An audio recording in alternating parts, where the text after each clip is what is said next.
Social media algorithm strategies to supersize and grow your business. Sharon Horne-Ellstrom here with Supersize Business. And today we are talking about the ever-changing craziness of social media platforms and the algorithms they use all the time and that change all the time. How do we adapt? How do we deal with? How do we strategize around knowing that that is a constant? One thing we need to strategize around with respect to our business, every area and aspect of growing and building and scaling our business, is that change is inevitable. It's happening all the time. A lot of things that change, we feel like we have no control over, but the truth is we have control over everything because we always have control over how we respond and react and deal with any changes that come our way. So these crazy algorithms, which definitely are outside of our control, I feel that way quite often dealing with Facebook and working with Facebook as a platform that I record my videos on because it's quick and easy for me given my challenges, my own personal challenges. And it's something I can quickly do every day or every morning to create the content that I want. So if you work with any social media platform, you know that they change their algorithms all the time. Their algorithm determines how and where you and your business show up on their platform. Who sees you, who doesn't see you, whether people see you at all.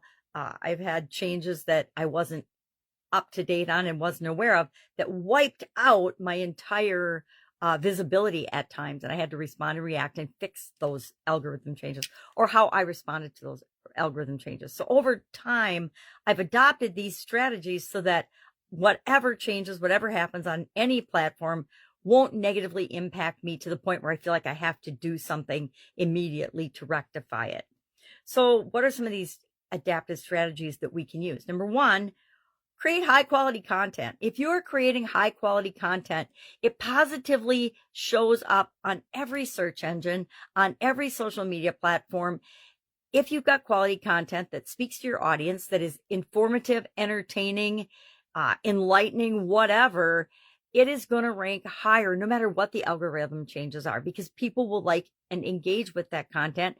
And that's what the social media platforms want. They want to be able to show things that are of interest to a particular person, that information. And if you're creating high quality content, that will automatically over time give you better results than if you're just throwing stuff up there, it's like the throwing spaghetti against the wall thing. You can do all those different strategies. The shotgun approach, same thing. You can pellet it all out there and you might hit your target, but you're not going to necessarily know what worked or what didn't. High quality content that speaks to your audience, that solves their problems, that helps them out, that gives them value. And if you can do it in an entertaining way, all the better. Will always give you better results in every area and aspect of life. Guess what? The more we give value to the world, the more value comes back to us for our business and for us as individuals. You want to engage your audience. I on the different platforms, and I guess it's better. In my opinion, it's better to pick and choose a few platforms that you're going to focus on. A lot of people will say just one, but I think that if it's like putting all your eggs in one basket. You probably need more than one, but probably 3 is enough to keep up with if you're doing it yourself. If you're hiring a big team of people to do it for you, that's a different story. And that's when you're really scaling and things are outside of your control with respect to scaling and supersizing your business. But they're still inside your control. I'm going to share a couple of examples of big companies that have done this well, so you understand that even if you're just starting out and you're doing it yourself, you're going to want to find processes and systems and procedures and ways of handling different platforms that you document and then can hand off to other people to do for you, or can find other ways to automate it. But one of the most important things we need to do is actually engage on the platforms and engage with people, primarily so that they know we're there, that we care about them, and we can understand and get the feedback and their perspective and know if the content and the things that we're creating is hitting the mark and hitting home and helping them, and we should spend more time on that type of content and get away from content that really isn't adding much value. We can use paid advertising on the different platforms, and I highly recommend that you test and tweak and use it.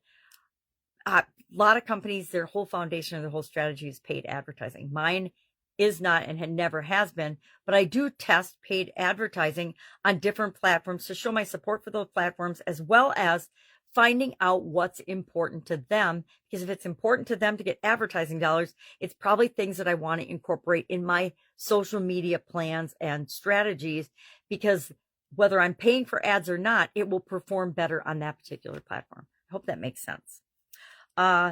Let's share a couple of examples of companies that do and stay abreast of social media algorithm changes and use the algorithms to their advantage. Starbucks comes to mind. They do an incredible job of creating interesting content, user-generated content. And guess what? The content people love the most in the whole wide world is content that is generated by other users, other people that are engaged with the content. I'll give you an example because it just happened yesterday. My daughter and I were watching the presidential debate, and we had put YouTube on the television when you mirror your television, because that's what we were watching it on. And on the side, when we first started watching it, there was no commentary. But on the side then, when after a commercial or something came up, all of a sudden you could see all the comments. And we joked that my daughter joked, she's like, I kind of want to take off the comments so we can see the whole thing, but some of them are so good and so entertaining. We ended up letting the comments scroll the whole time we were watching the debate, which actually the comments were probably better than the debate in some areas and some aspects. So that's an example of user-generated content. The comments on the debate itself were generated by other people, users, people responding and reacting, sometimes emotionally, to what was being said and shared. And that we found more valuable than the actual debate itself. Interesting, right? Well, guess what? Starbucks is amazing at doing that. Another great example is Wendy's in terms of engagement. They have taken the tone of a witty, entertaining, unique voice of Wendy on their social media platforms. And it's really, really powerful. People love it and they engage with it more because they love the witty way that Wendy's responds on social media and engages with them on various platforms. So lessons learned. What are some lessons we can learn from and that we need to keep doing in order to have a successful social media presence for our business? Number one, we need to stay informed. We got to keep up to date. It doesn't have to be us, but someone in our organization needs to keep up to date and pay attention to and track the results of the different platforms we choose to be on. We need to be flexible and willing to listen to feedback and change our strategies as required, depending on if we're hitting our target audience or not. And then we want to focus on community building. Every platform right now is focusing on community. If you don't believe me, look at the difference between Facebook pages and Facebook groups. Everybody's focusing on community because it's easy for them and their algorithms to target different groups and communities and interests than just being everywhere on every platform, if that makes sense. I think it makes sense. So you want to target and then build your community on each of the different platforms that you choose to belong to. Love to know how you are responding to social media algorithm changes in your business. Do you have somebody that does that? Do you do it? Do you pay attention to it? Or do you just think it's a waste of time? Share in the comments below so we can learn from one another. And I will, of course, be with you tomorrow with another interesting strategy that you can use to supersize and grow your business right now. Have an awesome day.